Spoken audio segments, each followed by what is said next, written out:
برونتو اف ام. برونتو اف ام، صوتك سابق بخطوة.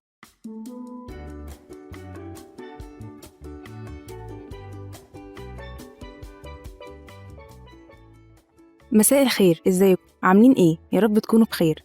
معاكم نورهان الشامي من برنامج نور اون اير في برونتو اف ام. كلنا بيعدي علينا مراحل كتير من الفشل الدراسي والاجتماعي والمهني والشخصي، بس الحكمة اننا نحاول نتخطى الفشل ده عشان نوصل للنجاح. معاكم نورهان الشامي، وفي الحلقة النهاردة هكلمكم عن ايه هو اصلا الفشل ومفهومنا الخاطئ عنه. الوقوع او النزلة التدرجية دي طبيعي ان كلنا بنعدي وبنمر بيها في حياتنا، عشان لو ما وقعتش مش هتقدر تقوم، ولو ما غلطتش مش هتعرف الصح، ولو ما فشلتش مش هتبقى عارف معنى وقيمة النجاح.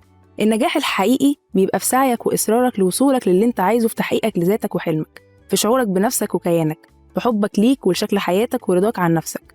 دي كلها نجاحات تستحق منك السعي والصبر والمثابرة، وإنك تفضل وراها لحد ما تحققها، وتستحق منك عطفك وحنانك على نفسك بإنك تطورها وتدعمها وتكون النسخة الأحسن منك. خلينا نقول إن الفشل أنواعه كتيرة جدا، وأهمهم أو أكثرهم شيوعاً اللي احنا قلناهم دول. الحقيقة إن مش المفروض أجيب الموضوع بالشكل الدايركت والمباشر قوي ده، بس لأن هو فعلا واضح ومباشر. ليه الدنيا بتقف معانا بعد ما بنبدأ حاجة حلوة؟ ليه الموضوع بيتعصلج ويبوظ لما أصلا احنا بادئين واحنا حابينه أو مضطرين ليه، بس كنا متحمسين نخلصه وفجأة عطلنا وطاقتنا خلصت؟ يعني ليه أبقى بذاكر طول السنة واجي قبل الامتحانات ماليش نفسي أراجع، أو أبقى مثلا ابتديت في قراية كتاب بحبه قوي وأنا بخلصه حسيت إني مليت منه ومش قادر أكمله؟ ليه أروح شغل هو تخصصي أصلا وبحبه جدا وممكن بعدين ما بقاش عايز أروحه؟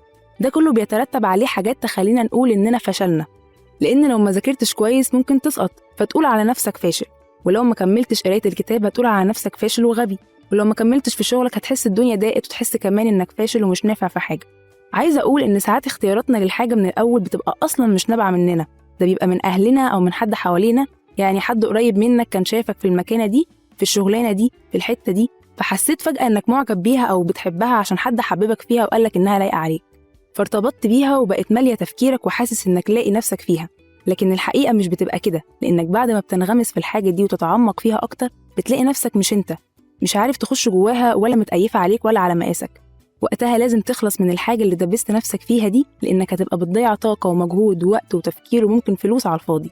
وقتها أنت مش فاشل، بالعكس انت كونك قدرت تكتشف نفسك وانك مش راكب على الحاجة دي اكبر واهم فيرست ستيب لازم تكون موجودة، وهي اللي هتخليك تكتشف نفسك بعد كده. بس السؤال هنا بقى، حد هيقول لي طب ما لو اخترت الحاجة بنفسي وبكامل ارادتي وما نجحتش فيها، ما ده يبقى الفشل بعينه؟ حب اقولك ان وقتها كمان هتبقى الاجابة لا، لان احنا نفسنا اوقات كتير ما بنبقاش مكتشفين نفسنا اصلا، مش عارفين احنا ايه ولا فين وليه وامتى. اسئلة كتيرة مبهمة كده وغامضة بتبقى في خيالنا وبتشغلنا كتير، فكونك تعرف انت عايز ايه بدري هيخليك قادر تحقق عادي اللي عايزه بعد كده. سؤال تاني ذكي جدا، طب ولو ما حققتش بدري؟ ما عادي يا اخي، انت مكبر الموضوع ليه؟ مش لسه عايش ولسه فيك الروح والنفس يعني وبكامل قواك العقليه؟ خلاص يبقى فكره الفشل مكنونه جواك انت بس، مش مطبقه. انت بتحس انك ما نجحتش عشان هدفك ما وصلتلوش، رغم ان معرفتك اصلا للهدف واكتشافه ده لوحده نجاح واكبر نجاح. صدقني لو وصلت الهدف مش عايزه وبسطك، ده ممكن يبقى اسوأ من هدف انت ما وصلتلوش بس لسه عايزه ونفسك توصل له وتحققه وبتسعى له. احنا بنفشل عشان شايفين نفسنا غلط وبنبص على جوانب كتير ملهاش أهمية قدك انت الأهمية. رضاك عن نفسك ده أكبر هدف لازم تسعى انك توصل له، واوعى أبدا تخلي حد يغير لك حياتك ويمشيها لك على مزاجه.